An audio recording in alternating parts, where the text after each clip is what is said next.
For centuries, the Chamber of Secrets was hidden, even after multiple searches were conducted because of the rumors of Salazar Slytherin creating this room to protect the school from muggles and muggle-born witches and wizards.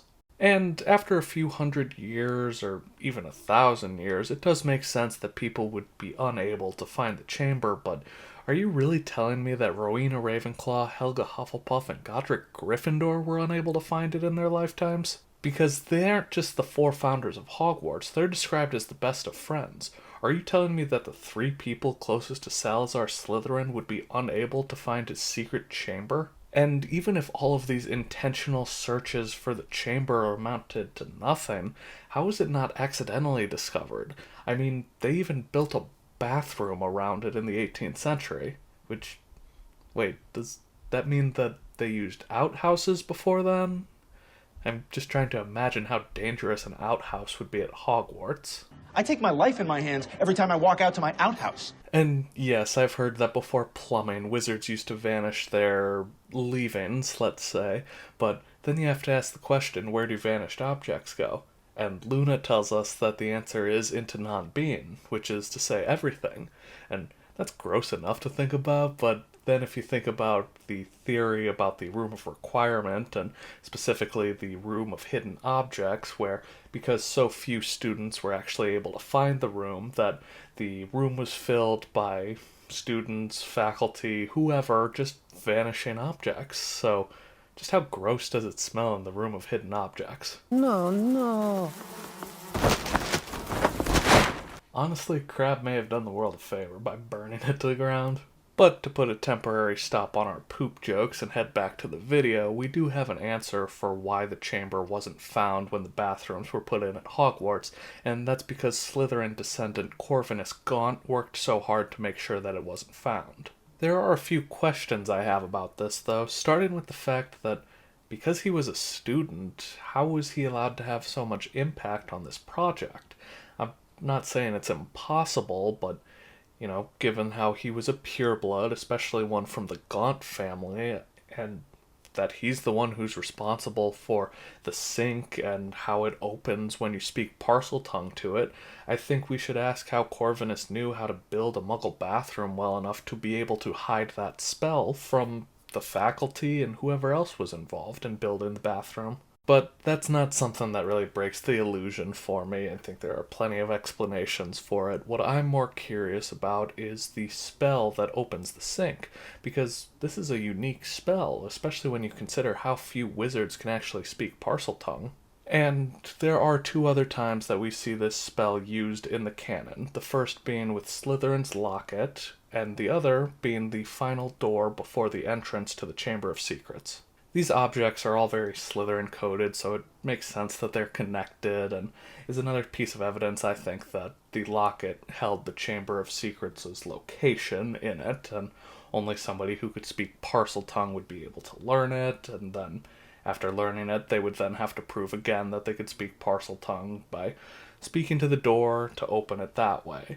And that would be how Corvinus would learn not only where it is, but also how it's protected, teaching him the spell so that he could recreate it for the sink, which I'm sure he would love to do, to continue Salazar Slytherin's work with the same exact spell. But I do have to ask, how much does this really protect the chamber? Because we have hundreds of years where nobody gets close to it before the bathrooms are being built, and, I'm not saying that it doesn't make it easier to access it by putting the sink in there and having somebody speak Parseltongue to it to be able to open it. I'm sure it makes it more convenient to get to there, but does it really protect the chamber? Because we have hundreds of years where it has just the one protection for it, where if you can get to the door, you can't open it if you can't speak Parseltongue, but you can still get to it in theory, though, right?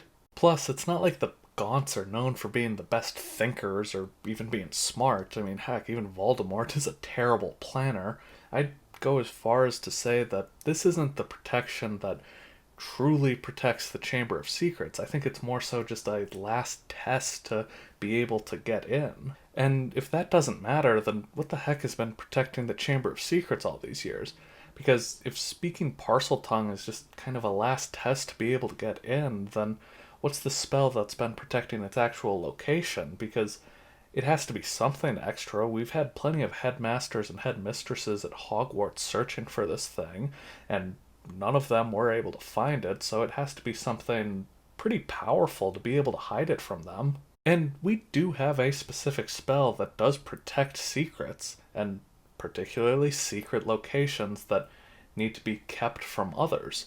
The Fidelius charm, that makes locations invisible, intangible, soundproof, and unplottable. The only way you're finding the location is if the secret keeper tells you it. But if the Fidelius charm was used here, then the first question we have to ask is, who was the secret keeper?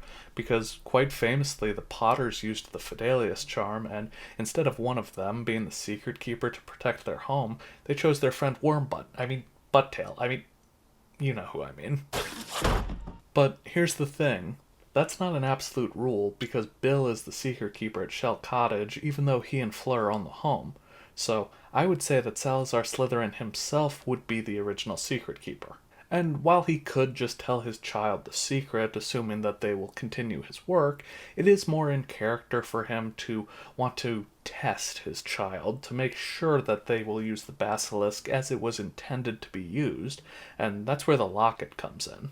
To open the locket, you have to be able to speak parcel tongue, so he could just want to make sure that anybody who would be learning this secret would be related to him, and not only that, but would have the ability to speak the language, which could be seen as him wanting to protect his descendants from the basilisk, because obviously if you can't speak parcel tongue, you won't be able to control it, but at the same time, it's also making sure that they have the abilities to continue his work.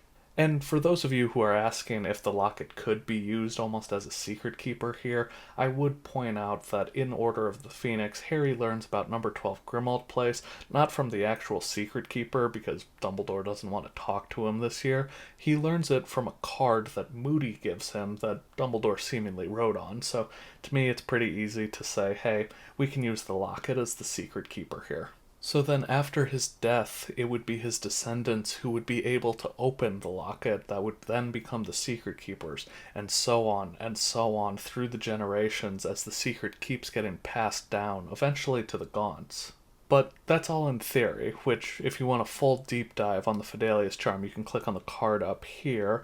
I'll keep making little points from that video as I go on, but I would definitely recommend watching that one. It's real fun having that deep dive for it. I had a good time doing it anyway, but for now I will continue giving those points for it just because I want to start talking about this with the characters we do know to see how it holds up.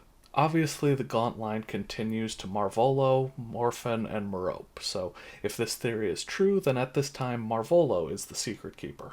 But surprise, surprise, the Gaunt family doesn't get a happy ending as Marvolo and Morphin are sent to Azkaban, leading to Merope running away, selling the locket to Borgin of Borgin and Burkes before she dies at an orphanage, leaving her son Tom to be raised there. And this is where we run into a little bit of a problem, because when Voldemort does track down the family, they don't have the locket, but after this is when he's able to open the Chamber of Secrets and wreak havoc on Hogwarts, so how is he able to do that without the locket? Well, with Marvolo and Merope dead, that leaves Morphin as the only one left who has any knowledge of the chamber, making him the secret keeper. And sure, Voldemort could be torturing him for information, but when you consider that all the Gaunts really have going for them is that they're purebloods and descendants of Slytherin, whether he's being tortured or not, I could just see Morphin just blurting it out, and of course as soon as he does, Voldemort's going to want to learn more. And this is important because you can't torture the information out of somebody with the Fidelius charm.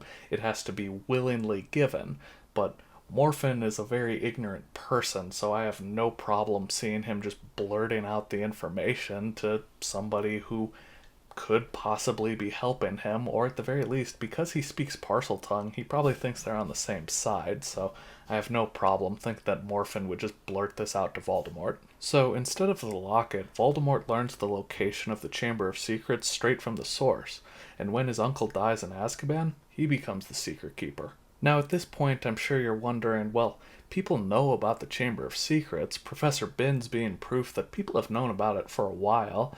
Would they really be able to talk about it if the Fidelius charm was up? And this is one where we don't even have to speculate for it, because we see in the books that you can talk about it, you just can't reveal the location. Because in Deathly Hallows, when Ron is telling Dobby where to send the others, he tells him to go to Bill and Fleur's, Shell Cottage, just outside Tinworth. Even though he's not the secret keeper, he's able to tell Dobby where to go.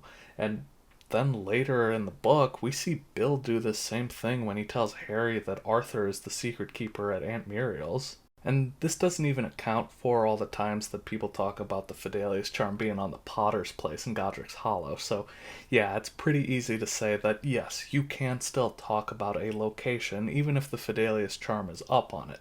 You just can't reveal where it is unless you're the secret keeper. So now let's look at who else is able to find the Chamber of Secrets after Voldemort.